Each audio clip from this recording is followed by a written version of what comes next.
Hey everybody, welcome to the Truly Myrtle podcast. You can't see the top of my head. Hang on a minute, let me just adjust here. Welcome to the Truly Myrtle podcast. I'm Libby, and this is my weekly podcast that beams out onto YouTube and Facebook.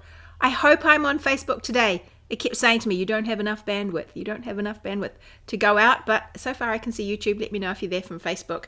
Fingers crossed. I go out every week and talk to you about, I don't know, knitting and stuff like that. Good making stuff. I design knitting patterns at Truly Myrtle, and I'm also the founder of Wardrobe Toolbox, which is like a knitting club. It's really fun. Come and join us in September. You're not on Facebook yet? It could be internet problems. It kept telling me you don't have enough bandwidth today or something. So fingers crossed I get there, but otherwise tell everyone just to come over to YouTube at the moment because YouTube is reliable today. Hey everybody, watching on a big screen. Oh my gosh, Amanda. So I'm like huge in your sitting room. Oh my gosh, I don't know about that. Hey Yona, nice to see you. Lovely to see everybody. You're on time. It's chilly in Sydney. It feels like 3 degrees. Eleanor, I would love it to feel like 3 degrees. Like we went away. I didn't have the podcast last week because we went down, Mr. Myrtle and I took a plane and we shot down to the other end of New Zealand, to Dunedin, where our kids are at our big two kids are at university, and we spent the weekend down there, and it was cold. It was so cold. It was proper winter cold. And oh my gosh, I just loved it. I took some knitwear. I thought I'd tell you. Oh, you can see me on Facebook. Yay, thanks, Becky. It might just have wavered and thought about it for a minute. I took appropriate knitwear and a big coat, but I was wearing a hat and cowl and scarf, shawly scarves and stuff and layers. And oh, it was so nice to have some proper winter weather. And then we got back here and, well, the postie told me yesterday it was 20 degrees. For goodness sake, it was about 18. It's really mild. It's wet here and just damp. It's funny sort of winter we get. I'm waiting for winter to kick in because it does get colder, but it was a good 10 degrees colder down there, I'd say, even because it feels colder too. So it's probably about 20 degrees colder down there. This is in Celsius. Terry says it's 6 degrees down south, but the wind chill makes it feels like 0. I think that was the thing. The wind chill made it feel so cold. It was ice. It was like there was ice in the air. It was funny because, I lived in Dunedin when I was young. I lived there for 5 years when I was at university. And then when we moved to Cambridge in the UK, we lived in London. And London never reminded me of Dunedin, the weather down there. But when we got to Cambridge in the UK, oh my gosh, I had such Dunedin vibes in Cambridge, and it was both because it was a university town, I think, and small, and it had that same sort of feel. Absolutely no hills though, so that was different. But the weather reminded me so much of Dunedin. I just loved it. I loved it, that sort of weather. And my son is still in shorts, and he used to wear shorts in the UK. He used to disappear out the door to go to school, and I'd say, "Stop! You've got shorts on again. It's the middle of freaking winter." And he'd wear his shorts, and oh my gosh, and he still wears shorts. He had shorts on most of the days we were there. One day he had jeans, but the rest of the time, shorts on in that freezing weather. In fact, a lot of boys had shorts on. They obviously do. He said, "I don't get cold on my legs. I only get cold on the top." So he had like these little jackets and stuff like that on the top, and then shorts. Crazy. Oh yeah, you love my glasses, Alyssa. I think I'm becoming the Imelda Marcos of glasses because whenever I see some glasses now, I'm just buying them because I need them so desperately all the time. So I've decided that I'm having glasses in every location, and I'm going to have all the glasses. So that's why I'm constantly have new glasses. I have some black glasses. These are actually navy. These ones you can't really see, but they're navy. They're sort of there's almost like a jewelly sort of sapphire blue, but I have some black ones and they're quite thick, and I actually just keep those next to my bed now because they're quite heavy, and in the winter I can wear them sometimes, but they're quite heavy glasses, and these ones felt a little bit lighter. I'm just seeing, what button did I put on my new cardie? Oh, so Barbara, this is my new cardie. This is a cardie that came with our last week. No, it was this week. Oh my gosh, what's happened to my time? This is the latest cardigan inside Wardrobe Toolbox. She's called Haberdasher Street, and she's got this funky little drop shoulder so that the sleeves fall properly, because the shoulder angles in. So this is essentially your sleeve cap, so you don't have to do short rows at the top of your sleeve, and it doesn't give you all that extra bulk here that a lot of you don't want. But we do go out again under the arm, but you just don't get that ruffling through here, and your sleeve falls. Anyway, I enjoy it. It was a nightmare for me, but I enjoyed doing that because of that angle and this angle are opposite angles. And so across the sizes, it ended up being a bit of a nightmare, but it's all done, and she's so cozy, and she has 4 buttons. So these are the buttons that I had in my stash. Okay, I've sewn them on with different coloured yarn. That was I've got a green one at the bottom. Hang on, where is she? I've also got a feather. I've got a green one at the bottom that I sewed it on, and I sewed it on with different yarns. And this is a ceramic button. I had it in my button box, and I thought, oh, I rather love that button. It had a lot of texture. It's got little dots on it. I don't know if you can see it so well. There we go. Has little dots on it, and yeah, I really love them. I thought they were sweet. They were sort of oatmeal-y, and so that's the buttons I have on the bottom here. And I had played with this idea of putting some embroidery on this cardigan. It just didn't work. It didn't work at all. So I took it off, and but I kept the colourful the colourful addition in the buttons. I thought, yeah, I'm just gonna have different colours to sew them on with. So I've sewed them on with the yarn, but in different colours. So yeah, this one is Haberdasher Street. So she's the latest wardrobe toolbox pattern. I'm going to live in this cardigan. I've worn it every single day since I photographed it. Every day I've been wearing this cardigan. I don't think I'm going to take it off. It's the most cozy, delicious cardigan, and I've used this beautiful possum yarn from Lisa Craig at Burnt Hill Yarns, and she came to talk to us yesterday on Wardrobe Toolbox. Oh my gosh, it's merino possum. It's divine. I can thoroughly recommend it. It's such beautiful yarn. It's like velvet. It feels sort of velvety in your hand. Anyway, I'm going to live in this cardigan. I wanted one that I could just slop on all winter and wear with everything. That's what I wanted. I wanted to be able to put it over stuff. So she's got quite generous sleeves, because I do wear my outlaw cardigan all the time. I wear that one a lot. But I just wanted a different one as well, so I could alternate some of these cardies. And she just is so cozy. She's so lovely and cozy. So yes, those are the buttons I chose. So we took photos for this cardigan in Dunedin, and that was cold. That was really cold. We went round to an area called the Quad, and I think they just call it Quad now. We used to call it the Quad. I'm sure we did call it the Quad. Anyway, it's like the original part of the university, and it's all stone. It's absolutely beautiful. It has an archway and lecture theatres all through there. Well, I had a lot of lectures in there. I had because I did a BA and I also did a law degree, and so I had both law lectures and art history. I had a lot of art history. That's pretty much what I did for my BA, bit of classics and stuff. But I had a lot of those lectures in the Quad there, and so that was quite fun, just mooching around, students when they're walking past looking at us, these old people taking these photos, this lady standing there modelling her photos. Anyway, so we did the photos there, and once I get it photographed, that's it. I can wear it from then on in, so I pretty much haven't taken her off. But I did take some other knits. I thought I'd show you some of the other ones, because it can just be helpful to know, well, what am I wearing when I'm wearing things. So the first jersey I grabbed to go was this one, because I really enjoy this jumper. It has a little label in the back, so I know which one is the back. It says one of a kind. I love that little label.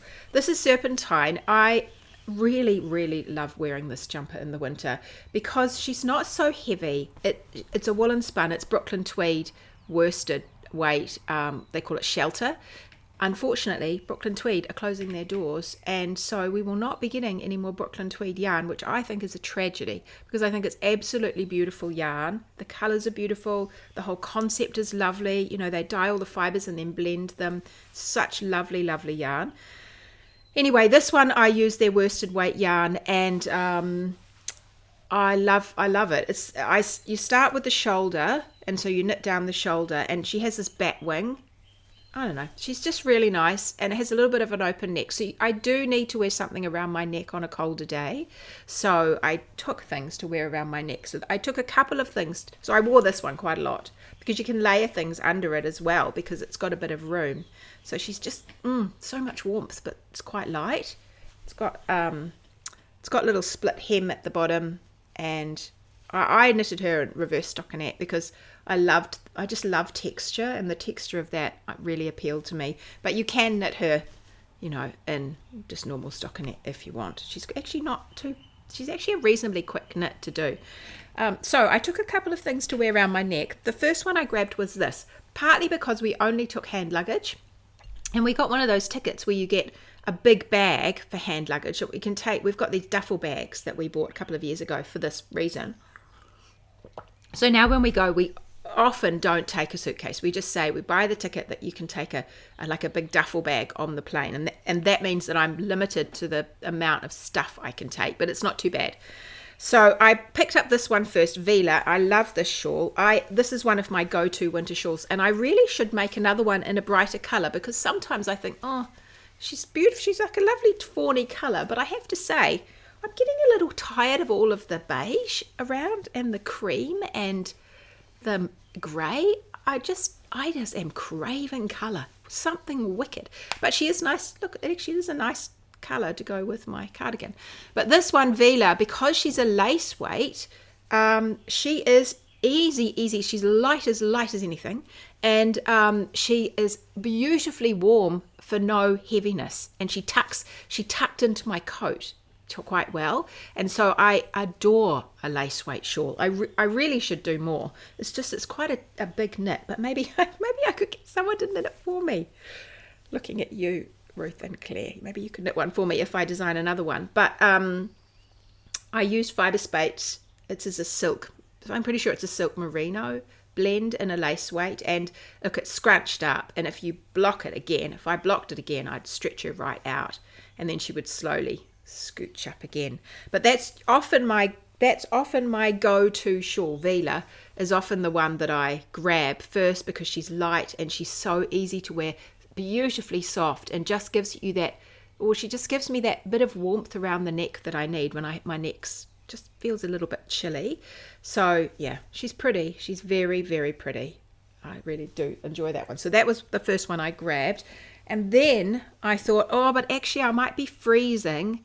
And I knew we were going out for dinner one night, and I thought, I'll grab this one too. So I took this and I wore this a couple of times, and this is feathers, but I knitted her in some of the yarn the colorway that I had on the Southlander yarn, so the yarn that was the Truly Myrtle yarn, and this is Scholar. This is the color. Pretty sure it's Scholar. It's the grey one. It's that perfect, to me it's the perfect grey. It's a brown grey. If you're going to go grey, for me this is a lovely grey. And so originally I used the Brooklyn Tweed, the lighter version of this jersey. I used the lighter version. What was that one called? The Shelter and Loft. Originally I knitted it in Loft, and so she's quite a rustic feel to her. So she actually worked out quite well in this yarn. She's definitely way heavier in this yarn and bigger because it's a sport weight yarn, but you start with that kind of fun ribbing, and then you go into an easy repeat, and she's another one where you can make her as wide or as short, as narrow as you like, and as long or as short as you like. But I always feel quite dramatic in this one, so I often will just spin her around. Sometimes I do this and I knot her, and I just give her a nice big she's just big and dramatic. I do really enjoy wearing this shawl. She's lovely and warm. But another way that I wear her is just open and then thrown, because you can feel like, I don't know, you feel like you're doing something. Like I'm doing something important in this shawl. When I throw her around, I really do need to bring her around the other side though. So she's big. And then she's more open that way. Like that. It's kind of the same sort of way, but not so scrunched up. But yes, you can cover your shoulders and just keep you beautifully warm. That side's not right. There we go. So you kind of just deliciously warm. I do love this. Isn't that just the best grey? If you're going to go for grey, I just think that's the best grey. Grey brown. So that was the other one I took, and I wore her too. And then, what else did I take? I took a few things. And then another thing to wear, I actually wore this down on the plane because when I left, of course, it was hardly cold here. And I'd been wearing this last week because I enjoy this little top, although it's got a little bit of leakage with a few pills. I'll just pull those off. And that is Rita. Now, Rita, you can't get this one yet, but you will be able to soon. Rita is a little vest that I've made. I've got two versions of the pattern, of this vest in the pattern. I've called it a slipover because I think that's the name we use for them now. But she's essentially just a vest. And she uses the little couture, that little European shoulder or traditional British shaping shoulder, whichever one you want, at the back. And then just skips over your arms, has a lovely deep armhole. And I've cropped this one and just put a little rib on the bottom. And she has a very low, just a nice low, like oval neck.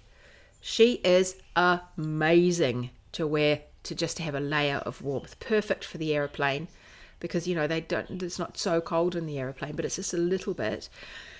Perfect. And I often wear her over a little blue and white striped top I've got with a pair of jeans. And so I wore that on the way down. And did I wear it when I was there? I don't know if I wore it again when I was there, but I definitely wore it to get there. I just love this little top. And actually, she will come out soon, Rita, for everybody. At the moment, she's just a wardrobe toolbox. And I think we've decided to bring her out this month, actually. I think she's going to come out in a couple of weeks. I'll let you know when I look at my calendar again. But I think it might be just a couple of weeks away that this one will come. And I've decided I'm going to knit a second one because I just love her. So for this one, I used 3 skeins of yarn held together. I used a DK, a fingering, and a mohair. And you knit it on a 6.5 needle, millimeters. She flies off your needle. So I have got down there, I'll show you next week actually, or closer to the time that we're bringing it out. I've selected some yarn, including some of my hand spun, which I don't really know how that's going to go, but I'm just going to try it. Some Fibre Company yarn that I have here called, I think it might be called Terra. I don't think you can get it anymore, Terra.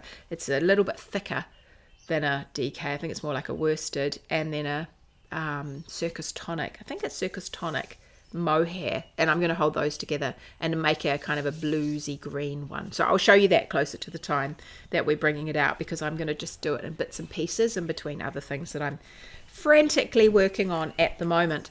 And then the last thing that I took with me, because it was essential and I wore this a lot, and we actually also took fresh photographs for this one, is Maya. And I've released Maya to Wardrobe Toolbox, I think 2 years ago. I think it was winter, not last winter, but the winter before, I think. I don't think it was last winter.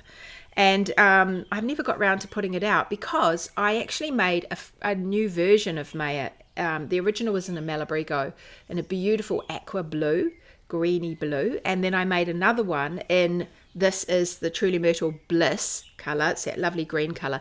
And I held it with a mohair, and you can see it's got all these little smatterings of colour through it. Can you see that with other colours? A lot of kind of yellow jumps out at you, and occasionally pinks jump out at you. And that is a yarn floozy mohair called, it was on the seahorse, I think. And I just love this one, and I made it with a folded brim. So I have worn this hat quite a lot, and I decided that I'd actually take some fresh photos. Look, it's so cozy. This hat is just the coziest little hat. Now she is freshly washed, because I might need to give her a bit of a stretch so that she's more slouchy for me.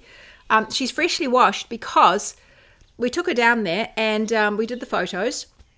So there are new photos for this pattern, because I'm just getting it retested because I've added a cowl. Look, I've added a little cowl. I used the Grace colour for this one, and I used the same mohair, and it's totally reversible, and it's totally, upside down. You just throw it on. I wore this when I was down there I just wore it. Either that or the other shawls. I just grabbed this one, and we took some photos, and then where went back to the little place we were staying. I got out of the car and I went inside, and then I said, oh, I think I've left my hat in the car. Anyway, the next morning we went out and there was my hat in the gutter. I dropped it in the gutter. I should have whipped out at the time, but I didn't. So I've just washed her again because she was covered in filth from lying in the wet gutter. But I just love this hat, and she's so cozy, and I love the folded brim. So I wore this yesterday actually, just when I was sitting at my desk. I just grabbed my little cowl to go around my neck. She is one of those super quick, super fun, lovely, look at the colours in that because of the other mohair that's in it. Super quick, super fun. She's just a lovely little set, and I love it that she's matchy but not matchy. So what I'm going to do is I've rewritten up the pattern, added the fresh photos. I've changed it up a bit. The hat's pretty much the same pattern. So for those of you in Wardrobe Toolbox, pretty much it's the same, but I've just mixed it up a little bit. And then I've added the cowl to the pattern. So in that hat pattern, you'll now get the hat and the cowl. So what I'll do is I'll make sure the Wardrobe Toolboxes get that updated version as soon as it's ready, which won't be too long. And then I'll put it out. And I think we were going to do it soon, in the next month or two. So as soon as it's ready, that will go out, and you get a 2-for-1 with that one. So I thought that would be quite a good little deal. It'll just be the same price as a hat, but I'll put the cowl in with it because, once you've got the pattern for something, you could have made up that cowl, and that's actually what we did inside Wardrobe Toolbox. We did a whole thing about taking the pattern and then turning it into something else, like a little mini designing session. So I've just written it up, what we did there, and that's all ready to go. So I wore that a lot. So all in all, I was very toasty between this cardigan and my big shawls and my jumper and my hat, which I did wear quite a lot, and especially in the evening, and my cowl and the little shawl around my neck. It was really toasty. So I think the secret for surviving the cold, in my mind, is wool. I was actually standing in a shop the other day, and when I bought my glasses, I was in this nice shop, and I was waiting at the counter, and the woman next to me was buying a bunch of jumpers. She was buying 3 jumpers, and she was saying, oh, fantastic, they're all recycled. It's fantastic. And I thought, they're all plastic. They're all acrylic, recycled acrylic. You want to be buying wool. That's what you want to stay warm, wool, not recycled polyester. But anyway, that to me is the secret. You want to stay warm? Wear wool. Wool is the key to a cozy life, in my opinion. Warm wool hats, warm wool around your neck, warm cardies, vests, wool. I just think wool. I'm a very big proponent of good wool. So that's what I reckon. Wear wool is the way to stay really cozy. I mean, you could throw in a bit of alpaca in there, of course, and silk is beautiful, but I definitely am a total natural fibre person. I think we need to really get into it again. Get into it. Of course, I'm preaching to the converted, talking to you, but, oh, goodness me, recycled. I don't know. Recycled plastics, crazy. I used to not wear a coat in the winter. My mum would scream at me as I'm going out the door, Yona. I can just imagine. That was me. I mean, the poor boy. I have this real thing about stripes. I love a stripe. And so he would get, there still is, a clothing wear brand in the UK called Bowden. And when I felt like we were a little more flush, I'd buy the kids Bowden clothes. Often you could get them secondhand, and if you got them at the end of the season, you could get them real cheap and then put them away for when someone fitted them. But anyway, I would buy him stripy clothes. They always said stripy clothes. So he'd have stripy t-shirts and these beautiful terry toweling, long, baggy, stripy shorts and stripy sweatshirts. I just loved all the stripes, and they were really bright. And so he would appear downstairs to go to school, either in the winter with his shorts on, which would often be those stripy shorts, or in all the stripes, all together. And I remember saying to him so many times, I just think you need to take off some of the stripes, because the poor teacher is going to go blind looking at all your stripes on together. So maybe remove some of the stripes and just change them out for something else. Anyway, still in shorts, not stripes. Actually, I don't know if he's a fan of stripes. Maybe I put him off for life. I don't know. Tamsin says, my 4 grandsons always wear shorts. Oh, good. You can see the button. Good. The new cardigan reminds me of one of my older ones that sits open. Your one was in yellow yarn and without buttons. Oh, is that the Rebel Rebel? It is a, well, it's a drop shoulder like that one. I found mine always falls back off my shoulders. I've put a stabilizing thread for the neck, but it just doesn't stay on. Does this new cardigan have a different construction? It definitely doesn't fall off me. And some of the things I did to ensure that it was on, well, I think it doesn't fall off. And so I think I did a fairly narrow back neck. I also did a cable cast on through the top of the shoulders, and I like a cable cast on because it's firmer, so you don't have that same slop. The fairly narrow through the back neck means that it hugs up against you. And then I did this lovely wide band. I don't know if this shaping will make any difference, but it might, because you don't have that extra weight. If this just went straight down, then it would be a different shape around my arm, which means my sleeve. What happens is if your sleeve goes down like that, your armhole, and then you put the sleeve in, the sleeve, rather than running with the line of your shoulder, it angles out like that. You can see if it has to slot in on a straight thing, it'll angle straight out. And so that's what I'm trying to avoid.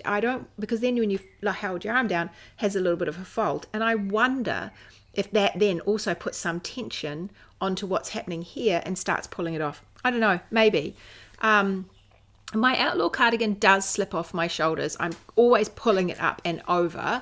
And I think about that one and I think, that's a super simple construction. It's like a really basic shell, that cocoon style. And I think with this has got shoulder shaping in it, of course. And so shoulder shaping will also just hugs your shoulders a bit better so that it's taller in the middle than it is at the shoulder. It's like it's got about, well, you can see here. See how it's got that? Like a triangle? That's shoulder shaping. She goes all the way down to there. That's deliberate shoulder shaping to make sure that it gives you more room up here. That could help. And I often think about that Outlaw one and think, I wonder if I tried that. There must be another way of doing it where I can add in some sort of hugging of the shoulders, because I think that does help. So I don't know. But I just love that cardigan. That one, I love it. It's so soft. I just absolutely adore it with the yarn. You can't get that yarn anymore either. Such a shame. But this one, yeah, I don't know. No, this one doesn't fall off. This one is good. So it could be a combination of factors that makes that the case for me. Ruth is wearing hers today as well. Some of my testers, and they are all done and dusted, so they've been enjoying theirs too. You enjoyed Lisa's chat. Yes, we had Lisa, who makes this yarn. It's called Splendor. It's from Burnt Hill Yarns. Came to talk to us yesterday on in Wardrobe Toolbox, and it was so interesting, wasn't it? And so inspiring. I really enjoy spending time with Lisa. She is so inspiring, and she just has these big dreams. I just love it. It's wild and windy night. You've got no power, Bernadette. Oh no, you're gonna have to knit all day. Oh no. Oh, you're at home recovering, Linda and Papamoa. Get better soon. Barbara says she knitted her Serpentine and she wears hers. You've got a lovely navy one, Barbara. I know this beautiful green I've got, and she used Donegal tweed from Kelly & Co, which is the Skeins Kelly & Co yarn. That'd be perfect. A bit heavier, but perfect. In fact, I know it's perfect. I've seen yours. Just a little bit heavier because it's a slightly different yarn. I use that for my Maeve. It's very warm, very, very warm. Oh, I saw something today that said meet the new Brooklyn tweed. Well, I know they're going to keep doing the patterns. I'm going to have to go and hunt it out now, Tracy, aren't I? Because I know they're going to do the patterns. I wish it would get colder so I could wear my woolies. I'd love to live in the South Island. Yeah, me too, Susan. Me too, I think. I keep saying to Mr. Meadow, are you sure you don't want to move? Would you move to Central Otago or somewhere in the Canterbury region? Because it's so nice and cold. And it's perfect. Knitwear makes sense down here. Toy Toy. Oh, okay, yeah, Toy Toy. No, I don't find that one's okay. That one's just a standard sort of set-in sleeve. You might want to be careful about the size you're choosing to get a good fit across the shoulders, I think, with that one. And yeah, I did put some buttons on it, but they don't go through the buttonholes. But I don't wear that one so much, actually. I think maybe the colour It is a nice yellow colour. I should pull it out this winter and see if I'm feeling like it a bit more this year. Okay, let's have a little look.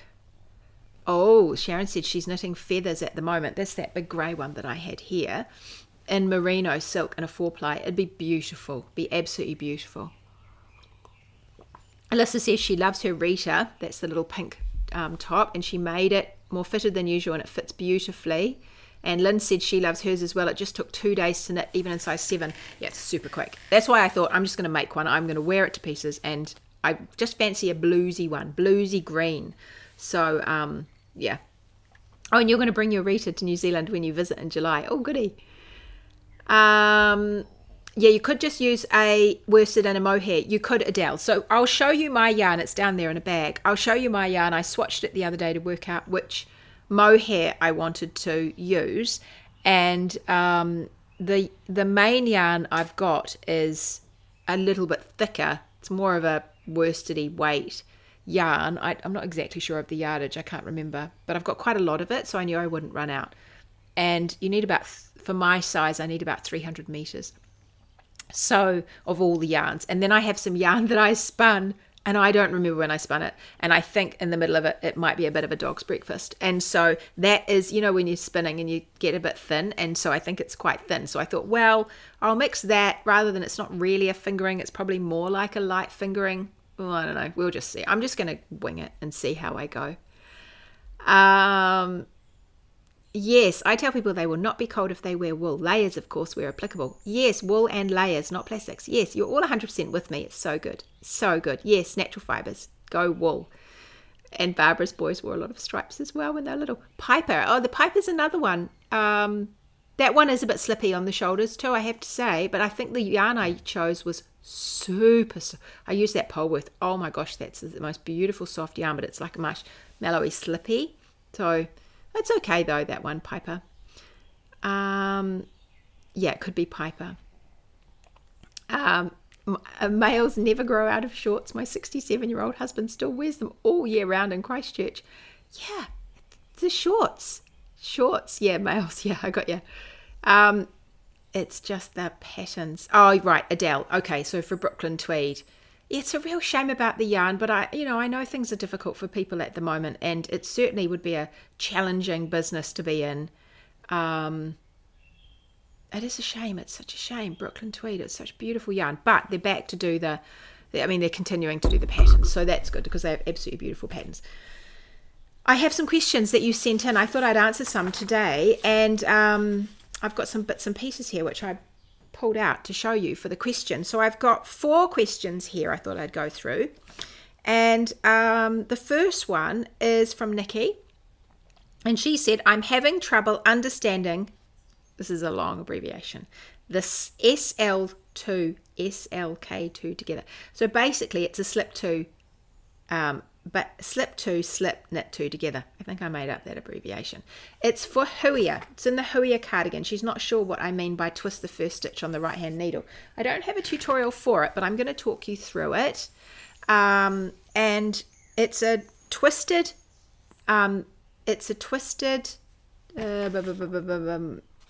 decrease.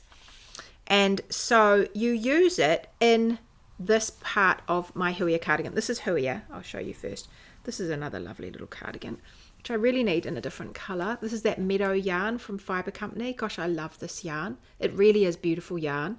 It's fine. It's 500 meters per 100 grams, so it's like a light fingering, and it makes such a beautiful lightweight cardigan. Anyway, this is Huia. And down the front panel of Huia, she has a lot of twisted stitches just to give her a bit of oomph to the detailing. It polishes the detailing, twisted stitches. See all through the cuff there, beautiful twisted stitches around her pretty little cuff. I love a bit of twisted stitching. So she uses some down the lace work too to give it a little more definition, because I don't have a purl border. I just popped it into the work, and then it's the twisted stitches that lift it so that you notice it a little bit more against the background of stockinette. So we've got twisted stitches that run down the side that you work all the way down like a twisted stitch rib, and then in this lace pattern there are decreases in there that use twisted stitches as well. So what she's talking about, the slip 2, and I'll just find it here again. It's slip 2 stitches purlwise, and then you slip them again. I'll talk you through it. It's one of these, it's a decrease. It's a right leaning decrease, but the top stitch is twisted, and so you get a twisted look to your right leaning decrease. So you can't just do a knit 2 together because the top stitch is not going to be twisted. So the point of it is to make sure the top stitch is twisted and you'll knit 2 together.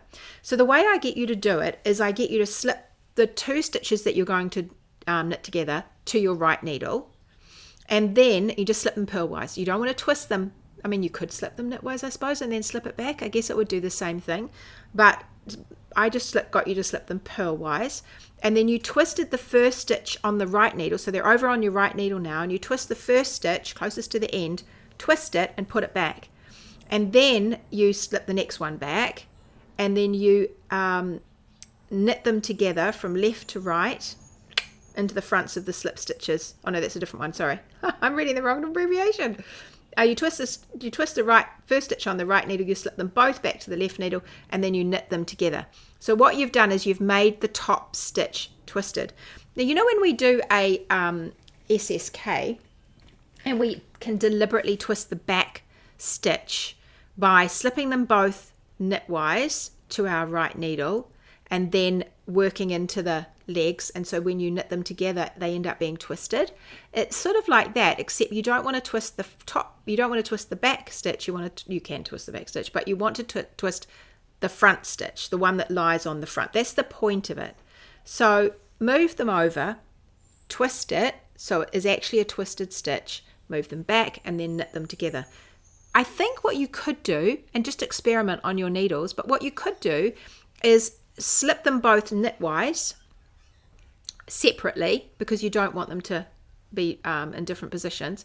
I'd slip them both. You could slip the first one purlwise or knitwise, I guess, and slip the second one knitwise, and then move them back and then knit them together, because when you slip something knitwise it twists it on the needle by the time it gets to the other side.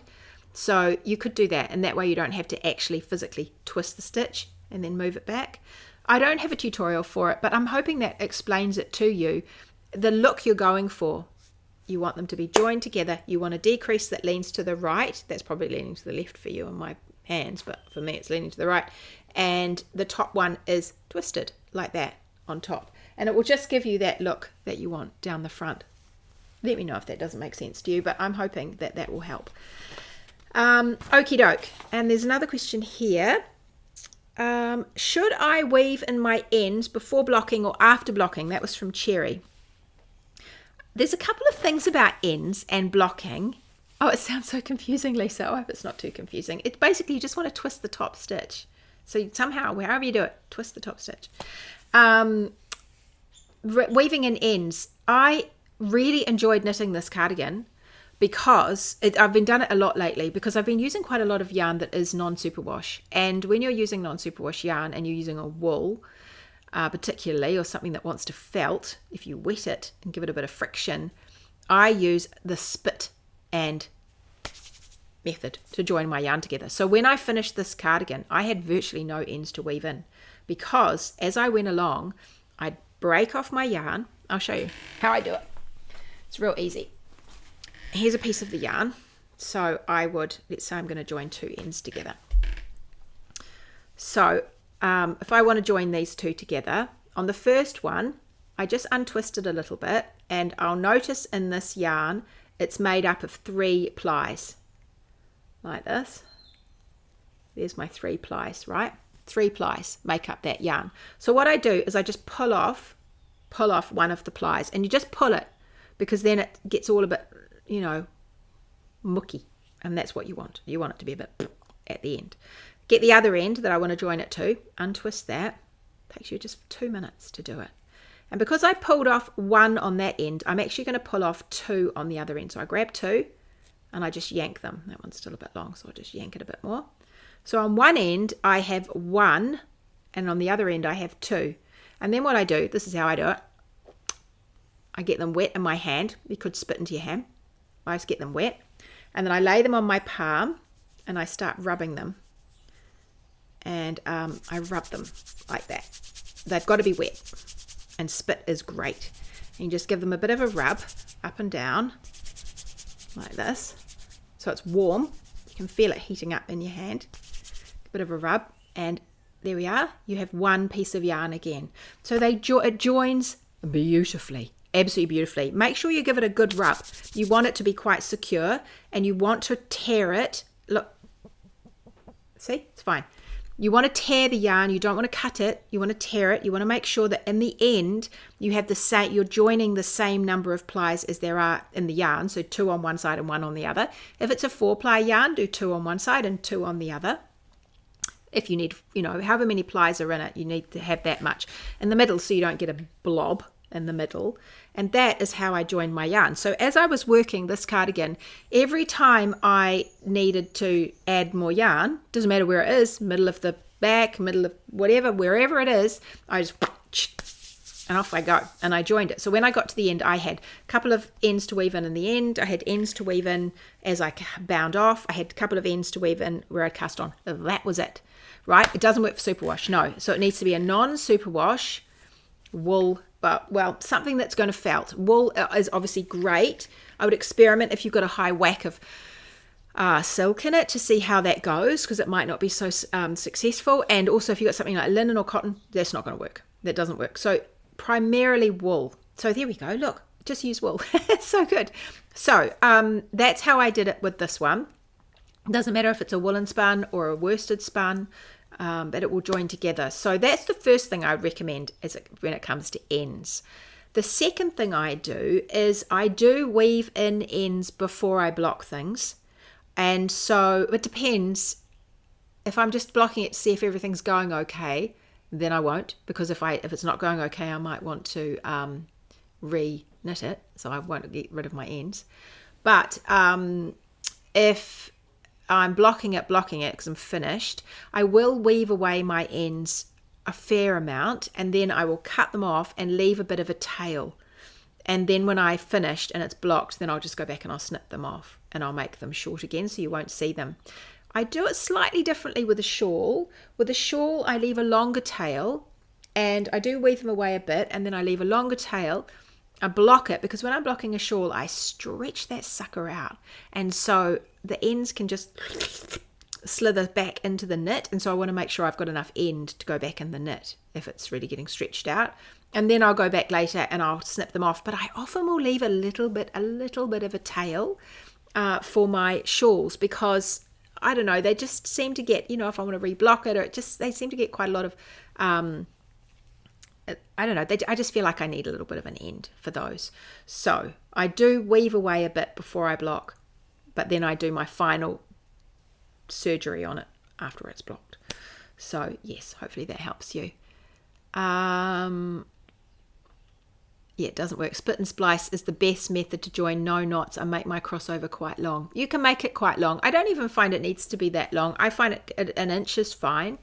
But if you're nervous about it, you could make it longer. You could pull it out. What I find is when I'm pulling it out, because we're dealing with when we're dealing with wool, of course, the staple of the wool will be certain length. So if you just pull, the staple will come out. So that, that might be the length that I get. Look, that leaves me about that much there, right? It'll depend on the wool you're using. Sometimes it'll be longer. Probably won't be much shorter than that, an inch, inch and a half. But that's just pull it, just gently pull it and see where it wants to break. And I think that's probably one of the easiest ways to do it. Yeah, this is my new cardigan. It's called Haberdasher Street. Thank you, Barbara, for letting Margaret know. Yeah, it's a new one inside Wardrobe Toolbox. So it will be available for everybody next year, mid next year. If you join Wardrobe Toolbox, of course, you can get it in October if you join us for the new season when it opens in September, October is the next time. Okay. Here's another question from Laura. I have learned so much and discovered that what I was already doing, it was pretty good too. That's really good. I love hearing things to reassure me that I'm on the right track. That always feels good. Here's my question. How come in the round sweaters use short rows and flat ones don't? Can't you just cast on X stitches for centre back neck, and then increase X stitches each side in that step pyramid method until you reach the width? Wouldn't that be the reverse of the decreases on a bottom-up sweater? So this is a good question that I ponder over these sorts of things frequently, and the idea that when you're knitting in the round sweaters and you're using short rows to give you some shoulder shaping or to lift your back neck, drop your front neck, you can use the step method, of course, and that's exactly what I did in this. So there is a way of doing the short row, not using short rows, although you can do this with short rows as well. But so you can create a sloping shoulder with that back method like that.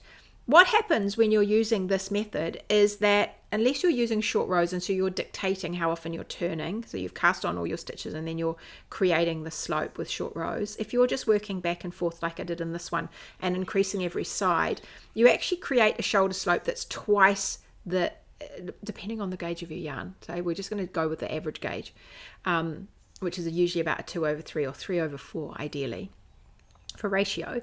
But you're actually creating a shoulder slope that's twice the depth, twice the angle of your shoulder.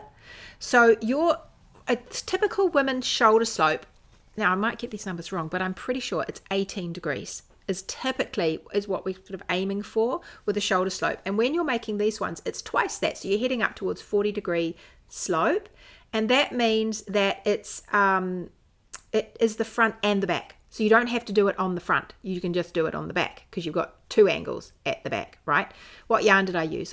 This one I used a DK and a fingering and a mohair that were in my stash. Eden Cottage was the DK. And it was a BFL, I think. No, Polworth. BFL or Polworth, I can't remember. And the fingering was from Plucky Knitter and it had cashmere in it. Sock yarn. And then the mohair was from Yarn Floozy. It had silk in it. It's just divine, this. Anyway, so you can do that. You can definitely use cast on X knit stitches and increase out. Now, if you're going to use, there's only just one way of doing it. The other way of doing it is to cast on a shoulder and then work the short rows to create the shoulder shaping and then go to the other side and do the other shoulder. You can do that when you're knitting flat and going from the bottom up too. And in fact, it's a slightly more sophisticated way of doing your shoulder shaping because it's tidy. It's beautifully tidy and you create a little wedge just from back and forth. Now, if you're working from the bottom up to do that, you can swap out your decrease 5, decrease 5, decrease 5, your stepped decreases. You can swap those out for short rows, and so you can do it on the way up as well. Or you could do that lifted so you lift a stitch from the last row up and over, so you create a smooth line. That's what I did in Pickle, the little vest that I did. So I did a nice smooth line for seaming. But short rows are really good to sub in on your bottom up knits because it'll just give you a beautiful look there. If you've got some patterning, it can get a little bit fussy with the patterning, but that does work okay generally to pop them in. I'm just looking to see how else your question went. But in the round sweaters, but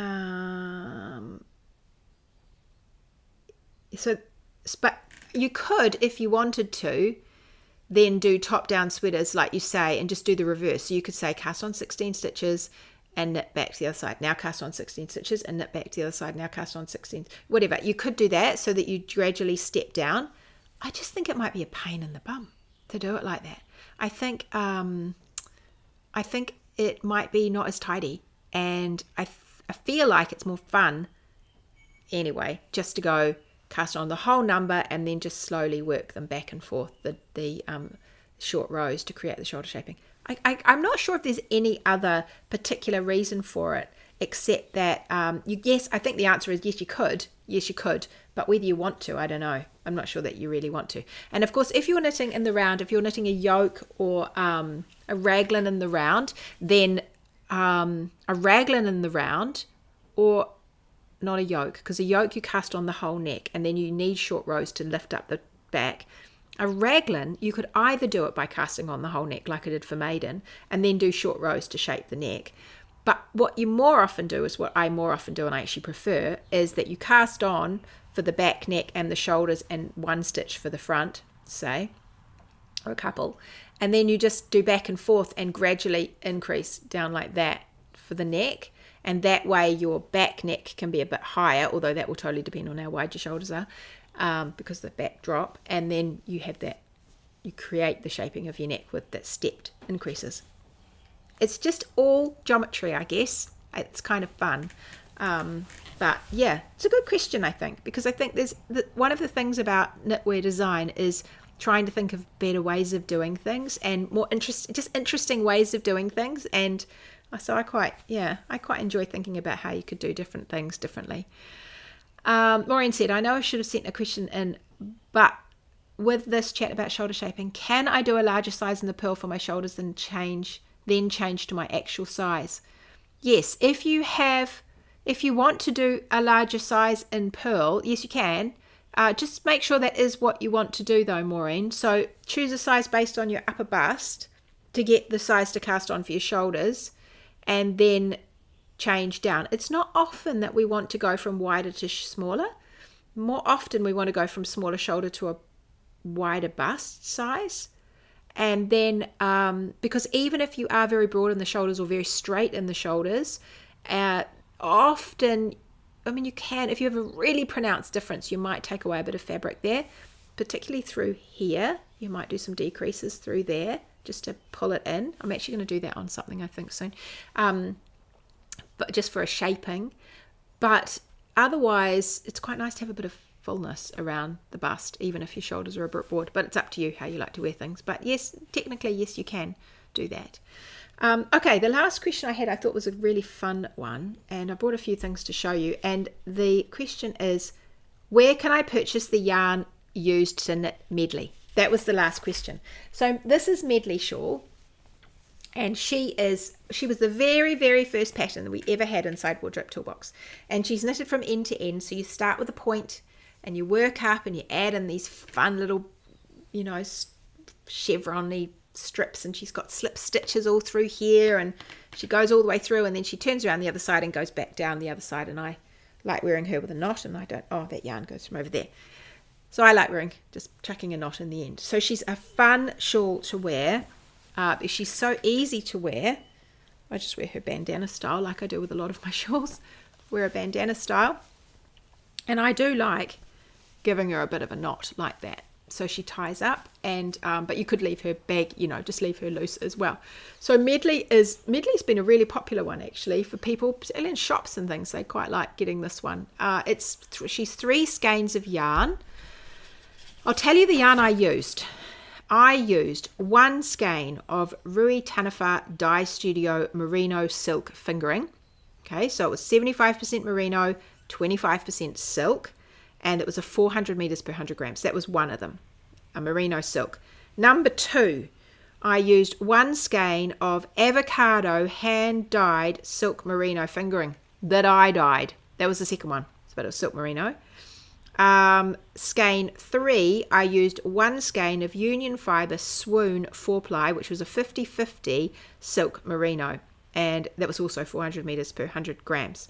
So I used 3 skeins that are not wildly different. They all had a silk in them, but they were all from different people, and they were more or less the same length. They were all about 400 meters per 100 grams, and I knew at the time you probably couldn't get them. You probably wouldn't be able to get them, and I did that on purpose when I started Wardrobe Toolbox, because the very first thing we talked about was yarn subbing and yarn for shawls. That was the very, very first thing we ever talked about. And so I designed the shawl very fortuitously, actually, because in the end the whole world was shut down and it was COVID and nobody could buy anything, and we weren't even allowed to buy anything online in New Zealand, so nobody could get anything. And so I had wanted people to stash dive and to have a sense of what yarn could I use to make this, and it worked out beautifully because everyone had to stash dive. So I used those 3. Now the brown one is the Retita one, that browny motley color that goes through. This really mustardy color is the Union Fiber, and then the pinky pinky color, it's actually quite pinky through it, is the avocado dye. And what I did at the time is I put, with the lesson and everything we did in Wardrobe Toolbox, I put in, this is what the shawl looks like in the pattern, see it's that shape. I put into Wardrobe Toolbox a fairly lengthy handout about dyeing yarn with avocado, and it looks like this. This is one of the ones I dyed at the time. This is not a silk merino, this is like a sock, this is a sock yarn, but mine came out like that, and it was quite a dusky pink color. This one is a little brighter because it has the silk in it, so it gives it a bit of a sheen. So that just goes to show, when you are dyeing, just think about what yarn you're dyeing onto, because you'll get a different effect. But essentially it's about this color. Now the color that you get from your avocado will vary, because I have a bore here. We have water that comes out of the ground. We don't have any chemicals in that water. And you could use rainwater, I suppose, to get a similar look. And so it's very, very clean water. And I think I get quite a pinky look to mine, whereas some people I've heard really can't get a pinky look to theirs. So I think the water might make a difference. But what I've done is, and I'll pop a link to this inside my mini mag, so if you want to grab it, make sure you're on my mini mag list, and I'll put a link with it for tomorrow in the mini mag. And I've just made a short little handout for you on dyeing yarn with avocado, and I thought I'll just pop it in the mini mag. So you can go to trulymyrtle.com/mini mag, and I'll pop this in there for tomorrow. So I've just walked you through step by step how to do it, different fiber types you can use, some of the mordants that it actually contains a natural tannin, which is a mordant, but ways that you could make some color changes if you want to, and what you need to do it. So it's just an abbreviated version. Oops, for those of you on Wardrobe Toolbox, you have this really long handout. I just thought it was a bit long to pop into my mini mag, and I thought that you might enjoy that, just to have a little go. So you can, I've said here, avocados make a great dye for wool, silk, and alpaca, so protein and animal fibers, as well as cotton and linen. So you could do all sorts of yarn.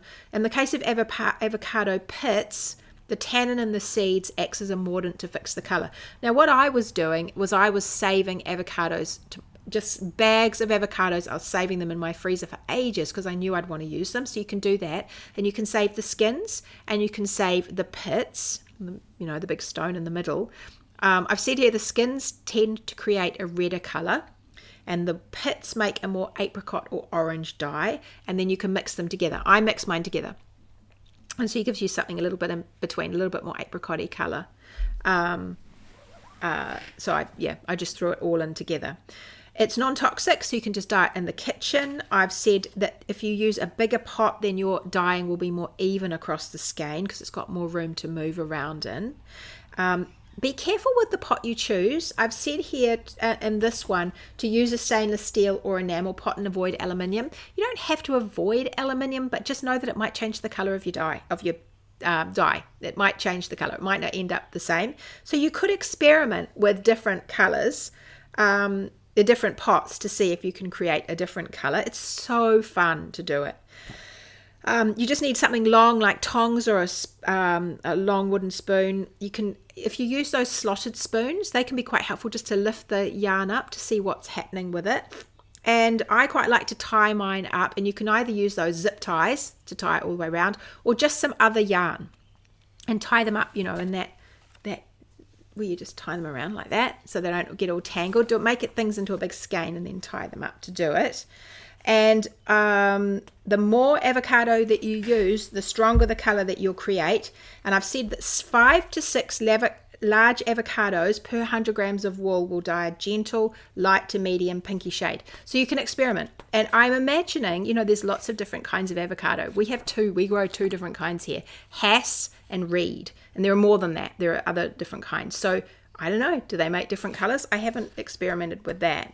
I think I used Hass pretty much for the ones I did. And then I just go through, I've given you the step-by-steps how to do it, just to make your dye bath. Just let it soak for ages. Don't like boil it crazy, but let it simmer for quite a long time to settle. And then the thing I think is super fun, and I think I did do this. I haven't done dyeing for quite a long time, but I think I did do this because I had some iron capsules. And I remember opening the iron capsules, but I don't remember what yarn I would have done with it or where it is. But if you grab an iron, like just an iron, one that you would take in your mouth, an iron capsule, you can make, like, things can go a totally different color. So you could make them like licoricey color, purpley colors, and just add those and see what happens. Just a bit of iron. You might have some iron nails, something like that. You could pop those in and see what happens. I've said here, for a beautifully naturally matched colour scheme, you could combine your iron-infused avocado dyed yarn with some pure avocado dyed yarn in the Tweedy section of this shawl. So you could actually experiment with different plant dyes to make this if you wanted to get some of these lovely colours. You get a lot of yellowy colours from natural dyes, don't you? I've said here about the specific pH balance of the water. So you could try your tap water versus the rainwater versus if you've got a creek or something near you. You could try all of those and definitely store them in the freezer. I stored mine for ages until I had lots and lots and lots, and then I dyed quite a few different things with it. So this was one of them that I dyed, which I still haven't knitted up, but that is sock yarn. So I could do that. So yes, if you want this, if you want to grab this, just I'll put it in the mini mag and you can get it tomorrow. And there,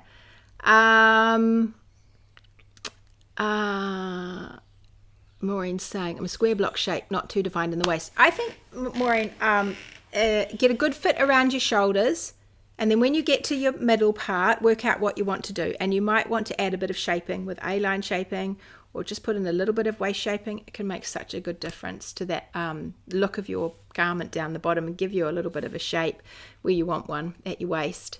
My Medley and the new cardi look fab together. There we go. That's my, it's funny how you start making things and they all match. I noticed, I just start noticing themes, particularly for Wardrobe Toolbox, when I can see my themes of colours. I don't even know I'm doing it, and all of a sudden all these different colours come out, like clumps of colours. And you get the centre finished and think you're on the home straight, but that third just takes as long as the third. Yeah, so it's a third, this shawl. Yeah, it's lovely. It's fun. It's a good one to do. So that was Medley, and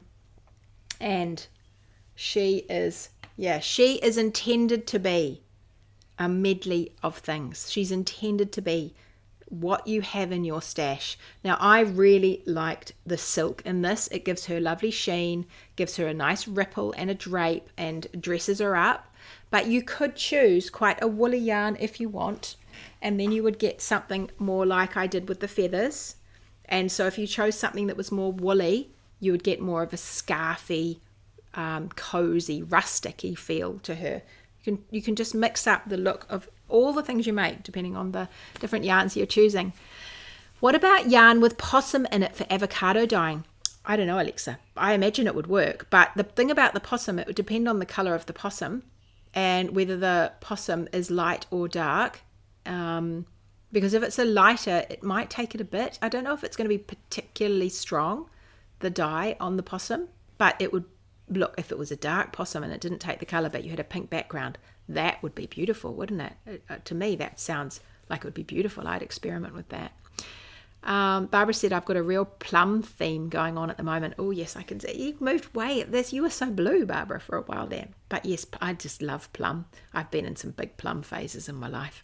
I don't know where I am. I think I'm heading into another blue phase. I feel like I've got a lot of blue coming. And yeah, I feel like maybe there's some more. There are definitely blues coming. I've got blue. Oh well, we'll see where that takes me. I just have this urge for colour though. Urge for colour. Everything is so freaking beige. And I realised the other day, I was talking about it with my sister. I said to her, it's so boring. It's elegant and it's lovely and it's quiet and it's, it's all of those things. But, oh man, I don't want that. I just don't want that. I just feel like, give me some colour, please. That's what I want. So I must be breaking out of the very still, quiet, elegant side of life. You've never tried dyeing with avocado? Oh, Marina, I think you'll enjoy it. Have a fun time doing that. You can collect them all summer and then dye them all winter. Okay, everybody, I'm going to let you go. That was a long chat today. I will see you next week for another knit and chat with me. And I think I'll show you, I'm going to have a go at making a bit of a start on my new Rita, which is this one, remember? So I can't remember when it's coming out, but I think it's in a couple of weeks. So I'll make a start on this one and in the new colors, and I'll show you next week how I'm going. And yeah, I think you're going to really enjoy it. I'm tempted to do some new photos for this pattern as well, because I wasn't that happy with the photos I did in the pink one. And so I'll see. If I get round to it, I might do some new photos for when she comes out. But we'll see. I've got lots of things to do. All right, everybody. Have a lovely, lovely week. I will see you same time, same place next week for more knitting chatter. And yeah, let me know if you try the dyeing with avocado. I would absolutely love to see it over in the Hangout on Facebook. So come and join us there. It's the big free Facebook group we've got. You just find it by looking up Truly Myrtle on Facebook and you'll find the Hangout. All right, everybody. I'll catch you later. Happy knitting. Bye. See you.